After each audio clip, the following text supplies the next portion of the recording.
ఓం శ్రీ గురుభ్యో నమ. వాగర్ధాయ సంప్రోక్తో వాగర్ధ ప్రతిపత్తే జగతో పితరౌ వందే పార్వతీ పరమేశ్వరో వ్యాసాయ విష్ణురూపాయ వ్యాసరూపాయ విష్ణవే నమో వై బ్రహ్మనిధే వాసిష్ఠాయ నమో నమ. గురు బ్రహ్మ గురు విష్ణు గురుదేవో మహేశ్వర గురు సాక్షాత్ పరబ్రహ్మ తస్మై శ్రీ గురవే నమ. ఓం శ్రీమాత్రే నమ. శుక్రగ్రహము శుక్రగ్రహము సుఖాన్ని భోగాన్ని సౌఖ్యాన్ని కళత్రకారకుడు శుక్రగ్రహం. ఈ శుక్రగ్రహం వల్ల మనకి ధనం కలిసి వస్తుంది, సుఖము సౌఖ్యము కళత్రము వివాహ ప్రయత్నాలు సఫలీకృతం కావటం, ధనం కలిసి వచ్చే అవకాశాలు ఎక్కువగా ఉండటం, అంటే ఇవన్నీ కూడా శుక్రగ్రహం వల్ల ఏర్పడుతుంటుంది. అంటే మనకి సప్తమ భావకారకుడు ఎవరు అంటే జ్యోతిష్శాస్త్రం ప్రకారంగా శుక్రగ్రహం అని అర్థం. ఈ సప్తమ భావకారకుడైన శుక్రుడు కళత్రకారకుడు అంటాడు. ఈ శుక్రగ్రహం అనేది ముఖ్యంగా మనకి వృషభ తులారాశ్యాలకు అధిపతి, అంటే రాస్యాధిపతి. అంటే వృషభ రాశికి కానీ తులారాశికి కానీ రాస్యాధిపతి ఎవరు అంటే శుక్రగ్రహం. ఈ శుక్రగ్రహం వల్ల మనకి గోచారరీత్యా ఏ విధంగా అన్ని రాశుల వాళ్ళకి ఏ విధంగా ఫలితాలు ఉండబోతున్నాయి, శుక్రుడు అనుగ్రహం అనేది ఏ విధంగా ఉండబోతుంది, వివాహ ప్రయత్నాలు కానీ ధనపరంగా కానీ అలానే ధనం సుఖపరంగా కానీ శాంతి కానీ ప్రశాంతం కానీ ఉండబోతున్నారా ఉండలేకపోతున్నారా, మరి శుక్రగ్రహం అనేది ఎలాంటి ఫలితాలు ఇవ్వబోతుందో మనం ఇవన్నీ కూడా గోచారరీత్యా మనం చూడాలి. అంటే జన్మ జాతకం వేరు, ఎప్పుడు కూడా గోచారం వేరు. జన్మ జాతకాన్ని బట్టి అనుసరించే విధానాలు వేరు. అలానే మనకి this is the transit system అంటారు. ఎప్పుడు కూడా రాశిఫలం అనేది ట్రాన్సిట్ సిస్టమ్ ప్రకారంగానే ఉంటుంది. గోచారం ప్రకారంగా శుక్రగ్రహం వల్ల ఏ విధమైన ఫలితాలు ఉంటాయి. శుక్రగ్రహం ఒక రాశి నుంచి మరో రాశికి మారటానికి 30 రోజుల కాలం పడుతుంది. ఎప్పుడైనా సరే ఒక విషయాన్ని గుర్తుపెట్టుకోండి, శుక్రగ్రహము ఎవరైనా సరే వాళ్ళ రాశి నుంచి 1, 2, 4, 5, 8, 9, 11 స్థానాల్లో సుఫలితాన్ని ఇస్తాడని శాస్త్రం గోచారం చెప్పబడుతుంది. అయితే మనకి గోచార రత్నాకరంలో కానీ గోచార ఫల ప్రదర్శనలో కానీ ఈ గోచార రత్నాకరంలో కానీ ఇవి గ్రంథాలన్నింటిలో కూడా మనకి గోచారం గురించి చెప్పబడింది. మరి ఈ శుక్రగ్రహం వల్ల మరి కొన్ని ప్రయత్నాలు జరుగుతున్నాయా జరగట్లేదా, మిగతా యొక్క కాంబినేషన్ ఏ విధంగా ఉందో ఒకసారి చూస్తే ఈ నెల జూలై 31వ తారీఖు నుంచి ఆగస్టు 22 వరకు కూడా శుక్రగ్రహము సింహరాశిలో సంచారం చేయడం జరుగుతుంది. సింహరాశి ఏమిటి? రవి అధిపతి అయిన సింహరాశిలో శుక్రగ్రహం అనేది శత్రుక్షేత్రం అయినప్పటికీ, అంటే ఎనిమి ఒక పొజిషన్ అనేది ఒకటి ఉంటుంది. అంటే శత్రుక్షేత్రం అయినప్పటికీ కొన్ని రాశులకి శుభయోగాలు ఇచ్చే అవకాశం ఉంటుంది, కొన్ని రాశులకి మిశ్రమైన ఫలితాలు, మరికొన్ని రాశులకి చెడ్డ ఫలితాలు ఇచ్చే అవకాశాలు ఎక్కువ ఉంటాయి. ముఖ్యంగా కొన్ని రాశులకి ఏ విధంగా ఉండబోతుంది అంటే జీవితంలో కొన్ని మార్పులు, సాధారణ జీవితం అనేది కొన్ని మార్పులు జరిగే అవకాశాలు ఎక్కువ ఉంటాయి. కాబట్టి శుక్రుడు సింహరాశిలో ఉండటం వల్ల ఏ విధమైన ఫలితాలు అనేవి వస్తాయని మనం ఒకసారి చూద్దాం.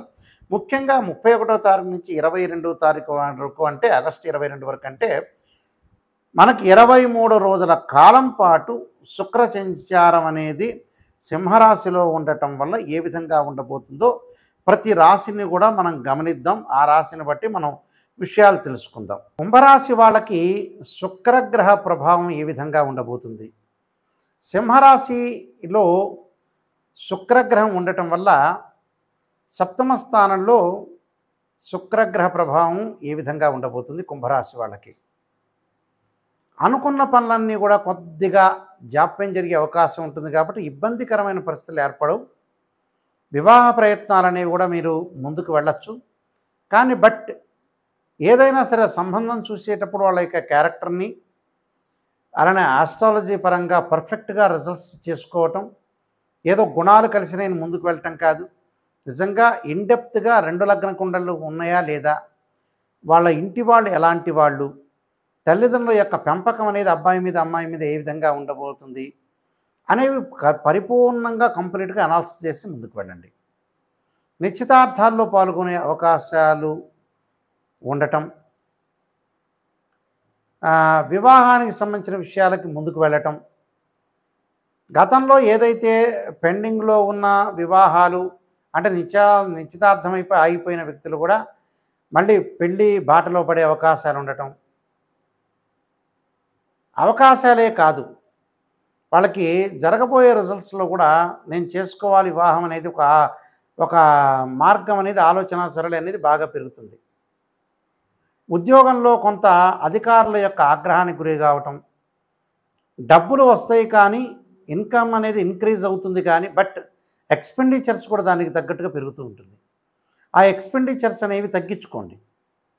ఎంత తగ్గించుకుంటే అంత మంచిది. ఎవరితో కూడా మాట్లాడేటప్పుడు మధ్యవర్తిత్వం పనికిరాదు.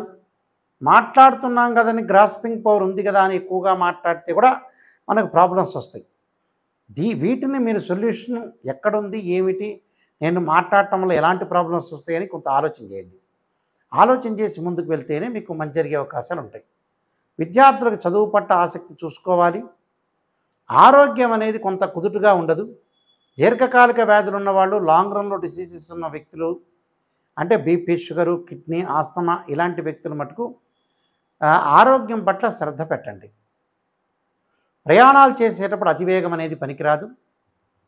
ట్రావెలింగ్ చేసేటప్పుడు, జర్నీ చేసేటప్పుడు ఎమినెంట్ స్కాలర్స్తో బాగా పరిచయాలు బాగా పెరుగుతాయి. కాబట్టి వీళ్ళకి కొన్ని పనులలో ఆరోగ్యం ఒకటి, ప్రయాణాలు ఒకటి, కొన్ని ఇబ్బందికరమైన పరిస్థితులు అనేవి వస్తాయి. కాబట్టి ఆ ఇబ్బందికరమైన పరిస్థితులు రాకుండా మీరు కాపాడుకోండి. విదేశాలకు వెళ్ళే అవకాశాలు ఎక్కువ ఉంటాయి. అనేక మార్గాల్లో ఆదాయం కల్పించుకోవాలని ఒక ఎస్టిమేషన్ వేసే అవకాశాలు ఒకటి ఉంటాయి. స్త్రీలకి మానసికంగా అశాంతి కలిగే అవకాశం, అధికారుల యొక్క ఆగ్రహం కలగకుండా అన్ని రహస్యాలన్నీ కూడా పక్కన వాళ్ళకి చెప్పకుండా ఉండండి. విదేశాలకు వెళ్ళే అవకాశాలు కూడా కొన్ని ప్రణాళికాబద్ధంగా చేస్తుంటారు. కోర్టు సమస్యలు పెండింగ్లో ఉండటం, ఫ్యాన్సీ జ్యువెలరీ, జమ్స్ అమ్మేవాళ్ళు, సినీ కళాకారులు ఆదాయం వస్తుంది కదా అని ఖర్చు పెట్టద్దండి. బంగారు ఆభరణాలు, వెండి వస్తువులు కొనుగోలు చేయటం, ఎగుమతి దిగుమతి క్రయ విక్రయాలు బాగా జరిగే అవకాశాలు ఉంటాయి. షేర్ మార్కెట్లో కానీ ట్రేడ్ బిజినెస్లో కానీ డబ్బులు పెట్టద్దండి. ఎవరికి కూడా డబ్బులు ట్రాన్సాక్షన్స్ చేయొద్దండి. చేయటం వల్ల కూడా ఇబ్బందులు కలుగుతాయి. స్త్రీల వల్ల కూడా కొన్ని ప్రాబ్లమ్స్ రావటం, తోటి స్త్రీలు ఇంకో స్త్రీల వల్ల కూడా గొడవలు తగాదాలు జరిగే అవకాశం ఉంటే భార్యాభర్తలు ఇద్దరు కూడా కరెక్ట్గా బాండింగ్గా ఉండండి. ఏరో బయట విషయాలన్నీ కూడా తీసుకొచ్చి ఇంట్లో గొడవలు పడవద్దండి. ఇవన్నీ కూడా సూచనలండి, నెగిటివ్ కాదు. ఇలాంటివన్నీ కూడా చెప్తుంటే మీరు శ్రద్ధ పడతారు, నిజాన్ని తెలుసుకుంటారు. మీరు మిమ్మల్ని సేవ్ చేయటమే ముఖ్య ఉద్దేశం. సేవ్ కాండి, బాగుండండి. అన్నీ పాజిటివ్నే కాదు. ప్రపంచంలో ప్రతిదీ కూడా మనం పుట్టినప్పటి నుంచి పునరపి జననం పునరపి మరణం అన్నారు. పుట్టినప్పటి నుంచి చనిపోయే వరకు నెగిటివ్ ఉంటూ పాజిటివ్ ఉంటుంది. అది గుర్తుపెట్టుకోవాలి. పొద్దుకులు పాజిటివ్ ఏమి ఉండదు. ఎంతటి వ్యక్తికైనా కూడా పాజిటివ్ నెగిటివ్ ఉంటుంది. ఆ నెగిటివ్ని మనం పాజిటివ్ చేయటం ఎలాగా? శ్రీయ లోపం పెరుగుట పెద్ద విద్య, లోపం ఎరిగిన వాడే పూర్ణుడగుతాట నరుడు, వాడే స్థితప్రజ్ఞుడు. ఈ విషయాన్ని మీరు చూసుకొని శ్రద్ధ పెట్టండి లైఫ్ మీద. లైఫ్లో కొన్ని జీవితంలో మార్పులు జరిగే అవకాశాలు ఎక్కువగా ఉంటాయి. ఈ రాశి వాళ్ళు ప్రత్యేకంగా శుక్రుడు యొక్క ఆరాధన చేయటం చాలా ముఖ్యం.